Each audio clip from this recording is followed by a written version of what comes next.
কমিশনের কিছু কর্মকর্তা দৃঢ়তার অভাবেই কোথাও কোথাও সুষ্ঠু নির্বাচন হয়নি বলে মন্তব্য করেছেন প্রধান নির্বাচন কমিশনার KM নুরুল হুদা। নির্বাচনী কর্মকর্তাদের প্রশিক্ষণ কর্মশালায় তিনি এই মন্তব্য করেন।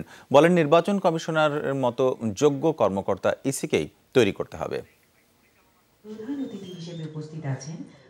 উপজেলা পরিষদের ভোট কেন্দ্র করে ধারাবাহিকভাবে নির্বাচনী কর্মকর্তাদের প্রশিক্ষণ দিচ্ছে ইসি।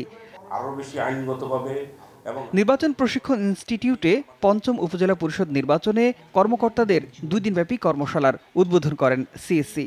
এ সময় বলেন, প্রশিক্ষণের জ্ঞান ভোটের মাঠে প্রয়োগ করতে হবে।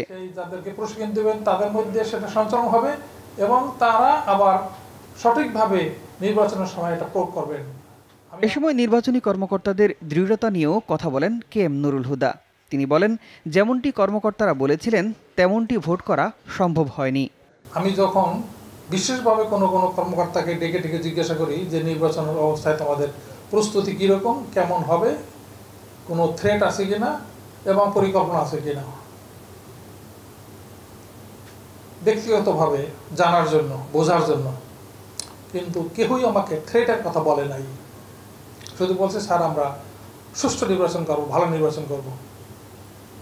কিন্তু কোথাও কোথাও দেখা গেছে কোনো ক্ষেত্রে যেরকম তারা বলেছে সেরকম নির্বাচন হয়নি।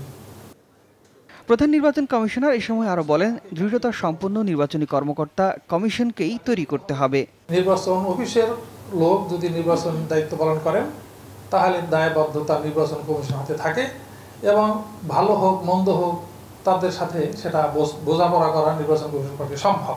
অন্য কোনো কর্মকর্তা, প্রশাসনের যে কর্মকর্তার কথাই বলি, প্রত্যক্ষভাবেই বলতে পারি, তারা আমাদের নিয়ন্ত্রণে থাকে মাত্র নির্বাচন যখন হয় তখন। তারপরে কে কোথায় চলে যায় আমাদের তার ঠিকানা থাকে না। 5 ধাপে অনুষ্ঠিত হতে যাচ্ছে উপজেলা নির্বাচন। 10 মার্চ প্রথম ধাপের ভোট হবে 86 উপজেলায়। শাহাদাত হোসেন, যমুনা নিউজ, ঢাকা।